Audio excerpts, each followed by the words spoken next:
Assalamualaikum warahmatullahi wabarakatuh.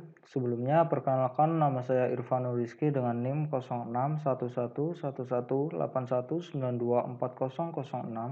dan Adam Darmawan dengan NIM 06111181924058. Di sini kami akan membahas materi tentang hukum gravitasi Newton.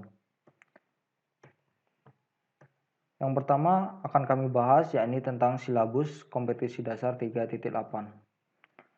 Nah, kompetensi inti 3, yakni pengetahuan, di mana memahami, menerapkan, dan menganalisis dan mengevaluasi pengetahuan faktual, konseptual, prosedural berdasarkan rasa ingin tahunya tentang ilmu pengetahuan, teknologi, seni, budaya, dan humaniora dengan wawasan kemanusiaan, kebangsaan, kenegaraan, dan peradaban terkait penyebab fenomena dan kejadian, serta menerapkan pengetahuan prosedural pada bidang kajian yang spesifik sesuai dengan bakat dan minatnya untuk memecahkan masalah.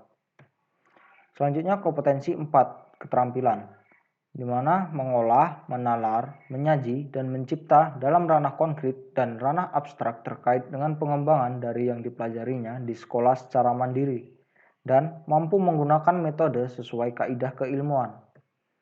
Selanjutnya kompetensi dasar 3.8, di mana menganalisis keteraturan gerak planet dalam tata surya berdasarkan hukum-hukum Newton. Yang selanjutnya kompetensi dasar 4.8, menyajikan karya mengenai gerak satelit buatan yang mengorbit bumi, pemanfaatan dan dampak yang ditimbulkannya dari berbagai sumber informasi. Selanjutnya ke materi pembelajaran. Nah, hukum Newton tentang gravitasi. Berikut adalah materi pembelajarannya. Yang pertama, gaya gravitasi antar partikel. Yang kedua, kuat medan gravitasi dan percepatan gravitasi. Yang ketiga, hukum Kepler. Indikator pada kompetisi dasar 3.8, yakni mendefinisikan bunyi hukum gravitasi Newton, menuliskan persamaan hukum gravitasi Newton secara sistematis dengan benar. Ketiga, menjelaskan perilaku tarik-menarik antara benda bermassa dalam suatu hukum universal gravitasi Newton.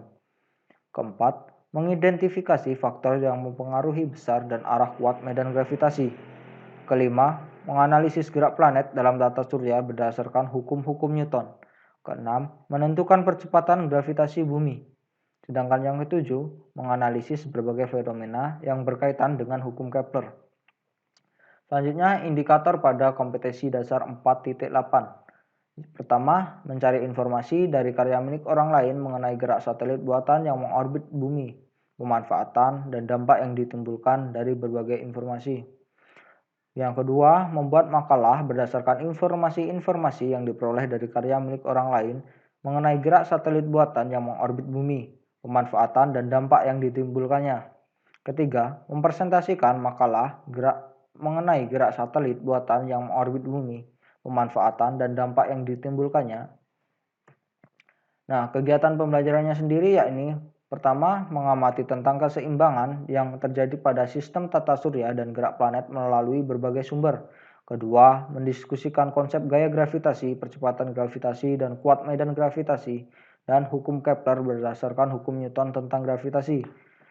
Ketiga, menyimpulkan ulasan tentang hubungan antara kedudukan, kemampuan, dan kecepatan gerak satelit berdasarkan data, informasi, hasil eksplorasi dengan menerapkan hukum Kepler.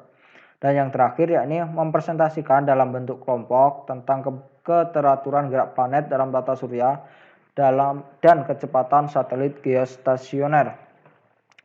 Selanjutnya kita masuk ke materi. Yang pertama itu bisa kita lihat konsep materi yang ada pada gravitasi, di mana pada gravitasi dibagi menjadi hukum gravitasi Newton, hukum gravitasi, hukum Kepler, dan penurunan hukum gravitasi dari hukum Kepler. Hukum medan gravitasi dibagi menjadi kuat medan gravitasi dan menentukan kelajuan orbit satelit. Hukum Kepler, seperti kita ketahui, hukum Kepler ada 3, hukum Kepler 1, Kepler 2, dan Kepler 3. Selanjutnya, gaya gravitasi Newton. Newton mengamati pada benda yang dilepaskan dari ketinggian akan selalu jatuh ke permukaan tanah, di mana dalam hal ini terdapat sebuah gaya tarik yang disebut gaya gravitasi. Jika suatu benda bekerja pada gaya, maka gaya tersebut disebabkan oleh benda lain, sesuai hukum Newton 3. Hal ini karena benda yang dilepaskan dari ketinggian pasti akan jatuh kembali ke permukaan tanah, sehingga disimpulkan oleh Newton, resultan gaya seolah berasal dari pusat bumi dan arah gaya selalu menuju ke pusat bumi. Selanjutnya, gaya gravitasi antara dua benda merupakan gaya tarik-menarik yang besarnya berbanding lurus dengan massa masing-masing benda, dan benda berbanding terbalik dengan kuadrat jarak antara keduanya. Seperti pada gambar berikut ini. Nah, secara sistematis sendiri, hukum gravitasi Newton dapat ditulis dengan F sama dengan G M1 kali M2 per R kuadrat. Selanjutnya adalah gaya gravitasi oleh beberapa benda. Yang pertama, gaya yang disebabkan oleh gaya garis. Resultan gravitasi oleh F1 adalah, nah di sini ada M1, M2, dan M3.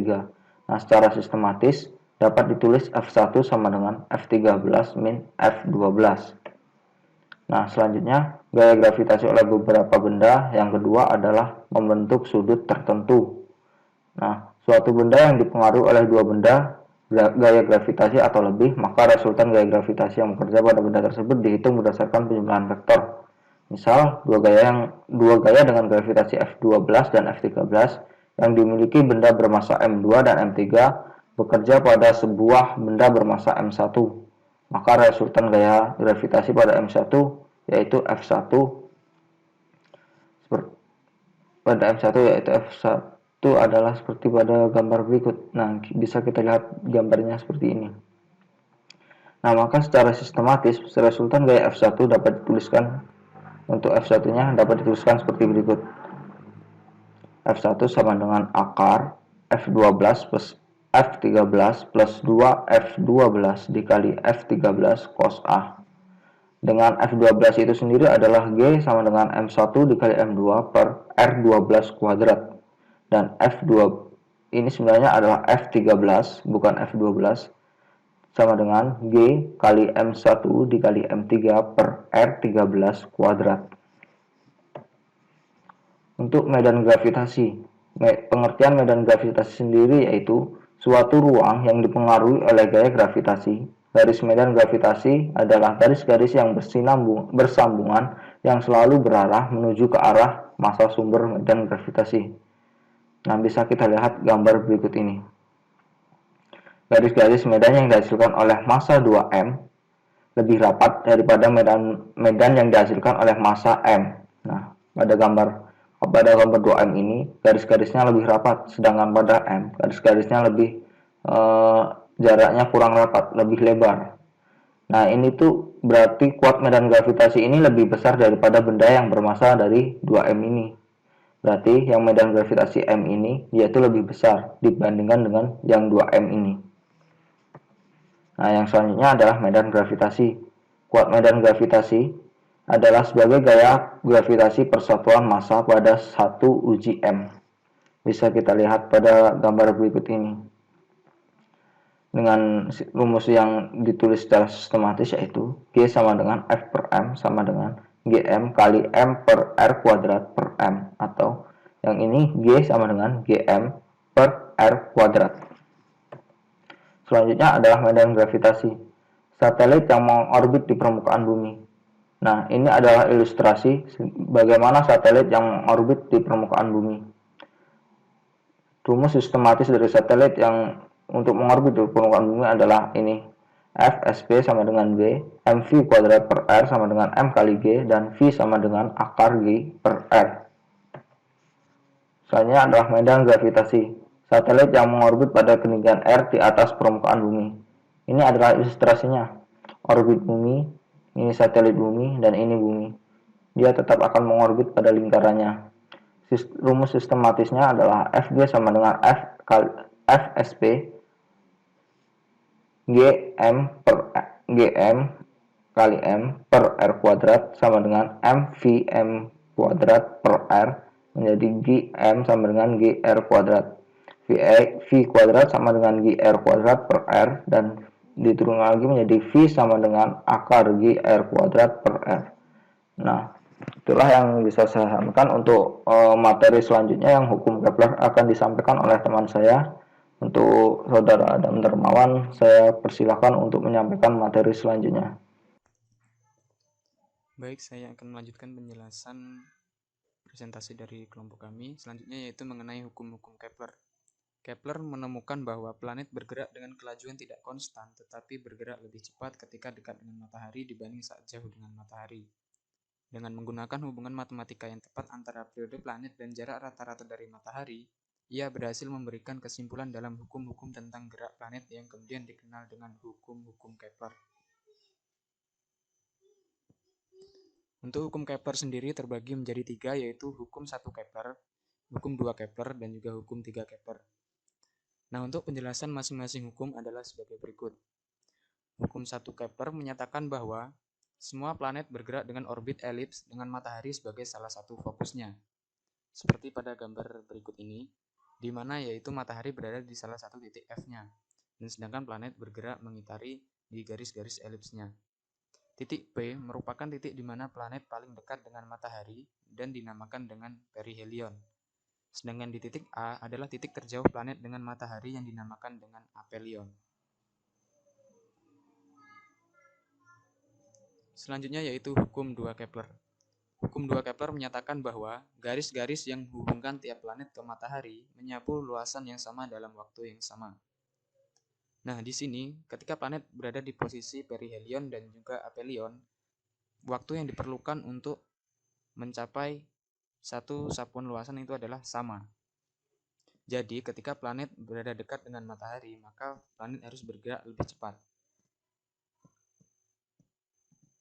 Nah, seperti pada gambar di bawah ini, yaitu pada waktu yang sama, yaitu T, maka luasan OAB sama dengan luasan OCD. Selanjutnya yaitu hukum 3 Kepler. Pada hukum 3 Kepler menyatakan bahwa kuadrat periode tiap planet sebanding dengan pangkat 3 jarak rata-rata planet dari matahari. Hukum 3 Kepler menunjukkan hubungan antara periode dengan jarak rata-rata planet ke matahari. Nah, persamaan yang berlaku adalah persamaan di mana T kuadrat sama dengan C R pangkat 3 atau T kuadrat per R1 pangkat 3 sama dengan C atau konstan. Nah, dengan nilai C yang konstan, maka dapat digunakan untuk perbandingan dua buah planet, di mana T1 kuadrat per R1 pangkat 3 sama dengan T2 kuadrat per R2 pangkat 3. Di mana di sini T1 adalah periode planet yang pertama, dan T2 adalah periode planet yang kedua. Sedangkan untuk R1 adalah jari-jari planet pertama, dan R2 adalah jari-jari planet kedua. Di mana jari-jari di sini adalah jari-jari orbitnya terhadap matahari. Nah, dengan persamaan ini, kita dapat mencari nilai jari-jari dan juga periode dari suatu planet dengan menggunakan salah satu planet sebagai pembanding. Nah, kita dapat menggunakan planet bumi sebagai pembanding, di mana periode planet bumi adalah 1 tahun atau 365 hari, sedangkan untuk jari-jari planet bumi adalah senilai 1 SA atau 1 satuan astronomi yang nilainya kurang lebih sama dengan 150 juta kilometer. Selanjutnya yaitu penurunan hukum gravitasi dari hukum Kepler. Nah, persamaan yang berlaku pada hukum 3 Kepler yaitu T kuadrat per R pangkat 3 sama dengan konstan didapatkan oleh Kepler dari analisis data tanpa adanya penjelasan asal nilai K secara matematis. Karena hal itulah, dengan cara menyamakan gaya sentripetal dan gaya gravitasi yang dialami planet dari matahari, Newton berhasil menunjukkan tetapan K sebagai berikut, di mana K sama dengan T kuadrat per R pangkat 3 sama dengan 4 pi kuadrat gm. Di sini menjelaskan bahwasanya gaya sentripetal yang dialami oleh planet ketika bergerak mengelilingi matahari itu akan sama dengan gaya gravitasi yang dialami planet dari matahari. Sehingga kita dapat menyamakan kedua gaya tersebut sehingga dapat didapatkan nilai dari nilai tetapan K. Demikianlah presentasi dari kelompok kami. Apabila ada salah kata, kami mohon maaf. Dan kami akhiri, wassalamualaikum warahmatullahi wabarakatuh.